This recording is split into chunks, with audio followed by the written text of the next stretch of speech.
Hello everyone, my name is Ruhi Firdaus and I am from class 9 and I am going to explain what is democracy and why is democracy. तो हम जान लेते हैं democracy क्या है. Democracy is a form of government where rulers are elected by the people. Democracy एक form है government का जहाँ रूलर्स पीपल के द्वारा इलेक्ट किए जाते हैं और साथ में इलेक्शन के द्वारा भी किए जाते हैं. तो हम जान लेते हैं फीचर्स इसके. फर्स्ट फीचर है decision maker should be elected by the people. जो रूलर्स हैं वो पीपल के द्वारा इलेक्टेड किए होने चाहिए ताकि जो रूलर्स हैं वो उनके बिहाफ पे डिसीजन मेकिंग करें. ठीक है, अब चलते हैं second, free fair election. Free fair election है जहाँ हम दो एग्जाम्पल से समझते हैं, चाइना और मैक्सिको.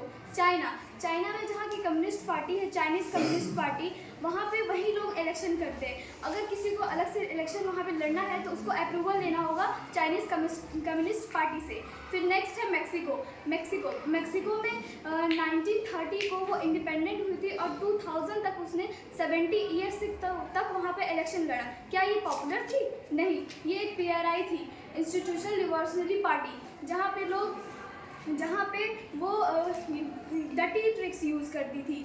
जो गवर्नमेंट एम्प्लॉयज़ थे वहाँ पर गवर्नमेंट एम्प्लॉयज़ को बोलती थी कि वो क्या कहते हैं हमें ही वोट दें.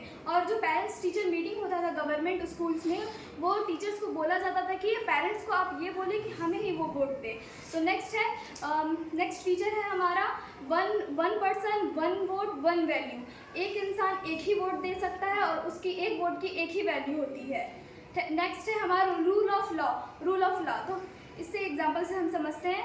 तो रूल ऑफ लॉ में है एक पॉलिटिकल जो जानू PF है, कंट्री मतलब पॉलिटिकल पार्टी है, और जिम्बाब्वे कंट्री है. यहाँ पे रॉबर्ट मुगाबे हैं जो कि मतलब इंडिपेंडेंट करवाते हैं कंट्रीज़ को, जो कि जिम्बाब्वे था. और नेक्स्ट और सबको ये दिलवाते हैं कि हर एक पीपल को राइट टू सिटीजन होना चाहिए जहाँ पे रूल ऑफ लॉ हो. फिर नेक्स्ट हम चलते हैं व्हाई इज डेमोक्रेसी क्यों है. और डेमोक्रेसी के हम पहले जान लेते हैं डीमेरिट्स. यहाँ पे इलेक्शन में इंस्टेबिलिटी होती है, मोरालिटी नहीं होती है, बैड डिसीजन लिए जाते हैं, डिलेज होती है. और नेक्स्ट हम चलते हैं इसके मेरिट्स में हम देखें तो यहाँ पे डेमोक्रेसी ये सोच के चलती है कि बस उसे जवाब देना है.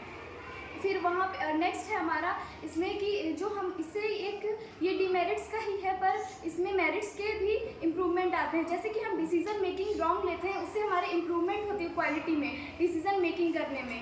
और फिर नेक्स्ट है इसमें मेथड भी इम्प्रूव होता है जो डिसीजन लिया जाता है. तो अब हम चलते हैं broader meaning of democracy. Broader meaning of democracy.